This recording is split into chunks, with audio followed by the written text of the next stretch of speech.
தேசிய கருத்தரங்கம் தமிழ்நாட்டிலே மிக விரைவிலே நாம் நடத்த இருக்கிறோம்.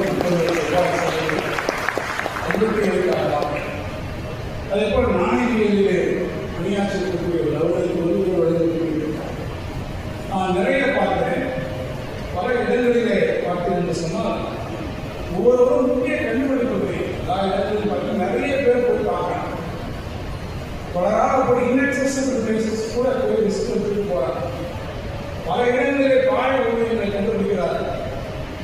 லூஸ் கல்ச்சர்ஸ் என்று சொல்லக்கூடிய ஆனாலே சிதறி கிடக்கக்கூடிய சிற்பங்களை கண்டுபிடிக்கிறார்கள். சிந்திக்கக்கூடிய கல்வெட்டுகளை எளிதாக்கி வருகிறார்கள். மலைகளை அடைகிறார்கள். கண்மாயிலே போய் பார்க்கிறார்கள். இவற்றையெல்லாம் ஒன்று சேர்த்து வந்திருக்கக்கூடிய பல்வேறு தகவல்கள் ஆவணங்களை நாம் வெளியிடுகிறோம். தமிழ்நாடு அரசுடைய சார்பில் இந்த முயற்சியை ஊக்குவிக்க வேண்டும்.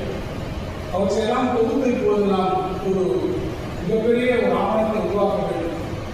உலகத்தும் சேர்ந்து கல்வெட்டுக்கென்றே நாம் தனியாக ஒரு மியூசியம், கல்வெட்டுக்கென்றே முன்னாடி திருநாயக்கர் மகாலிலே ஒரு தீமாட்டிக் மியூசியம் ஒன்றை நாம் ஒரு காலகட்டத்தில் அறிவித்தோம். ஆனால் இப்போது இருக்கக்கூடிய சூழலை மிக விரிவாக்கி பல்வேறு கல்வெட்டுகள் பல்வேறு எப்படி நம்முடைய கல்வெட்டுகள் இருக்கக்கூடிய எழுத்து முறை மாறிக்கொண்டிருக்கிறது என்பதை நாம் இன்றைய சூழ்நிலை விளக்கக்கூடிய அளவில் இன்றைக்கு இருக்கக்கூடிய தொழில்நுட்பங்களை கண்டுபிடித்து ஒரு சிறப்பான ஆட்சியுடன் அருங்காட்சியகத்துடன் உருவாக்க வேண்டும் என்ற அறிவிப்பையும் நாங்கள் வெளியிட்டு சொன்னால் அருள்வாய்களுக்கு கொடுக்கக்கூடிய முக்கியத்துவம் ஒரு இதர துறைகளுக்கு நாங்கள் நிச்சயமாக கொடுக்க வேண்டும். காரணம் இந்த கோரிக்கை நாட்டமாக இருக்கிறது. நம்முடைய பேராசிரியர் கொண்டு பல முறை அதை இடத்திலிருந்து அதை வெளியிட்டிருக்கிறார்கள். எனவே நிச்சயமாக நான் இந்த வாய்ப்பு கிடைக்கும் இடத்தை தெரிவிக்கிறேன்.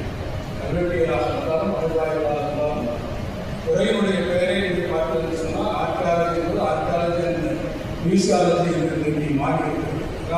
மாற்றங்கள் உருவாக்கி கொண்டிருக்கிறது. அந்த துறையிலே மிக அற்புதமான பங்களிப்பை செலுத்தியிருக்கக்கூடியவர்கள் இங்கே அமர்ந்திருக்கிறீர்கள். ஒவ்வொருவரும் நான் பழகிக்கூடிய சந்தர்ப்பம் இருக்கிறது. நீங்கள் விதைத்த விதை, நீங்கள் காட்டிய வழியிலே இன்றைக்கு ஒரு வெளியே இணைக்கப்பட்டாலும் அதை தொடர்ந்து கொண்டு அவர்களுடைய பலர்களுடைய ஆலோசனைகளை பெற்று வருகிறார்.